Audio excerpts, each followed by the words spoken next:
એક ભાઈ મને કહેતા મને કે ગુપા એક પ્રોગ્રામ કરવાનો કેટલા પૈસા લઈશું? મેં તો 2.5 લાખ રૂપિયા. મને કે તમે સ્ટેજમાંથી ગલોટિયા ખાવાના હો? મેં તો ના. તો 2.5 લાખ છે ના? મેં તો ભવિષ્યમાં અમારા છોકરાને ગલોટિયા ન ખાવા પડે એ ના. ક્યાં ગલોટિયા ખાતા?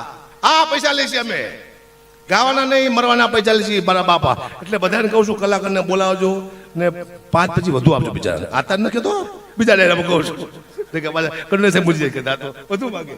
અત્યારની વાત જ નથી, કારણ કે આ તો પ્રેમની વાતો છે. એટલે આની વાત કરતો હતો. 10 વર્ષનો જન્મ થયો તો હું બહુ રાજી થયો હતો. હું બધાને કહું છું દીકરો આવે ને તાત્કાલિક કોઈ ખુશ થતા જ નહીં. કારણ એવો હરામ ખોય તો નીકળું તો ખાવા ધાન નહીં ઘરમાં રહેવા દે. એ પહેલો પગાર આપે પછી ખુશ થવાનું. આ મારે આ 10 વર્ષનો દીકરાનો જન્મ થયો ને હું બહુ ખુશ થયો હતો. હું દવાખાને જોવા ગયો તો નર્સ મારા દીકરાને હાથમાં લઈને ઉભેલી. બધું બેન બતાવો મારો દીકરો બતાવો. મને કે બાપુ 1000 રૂપિયા આપો તો બતાવો.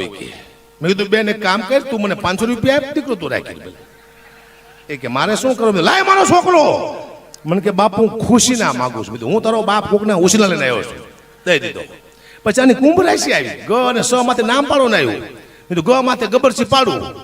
મારા મામા કે ગબરસી ન પાડતો. મેં તો કાં? એ કે મોટો થઈને તને એમ કહે છે કે તેરા કે આવકા કાલિયા તો કહે તે બેટા ખોટું ન કરતો, ધંધો છે મારા દીકરા.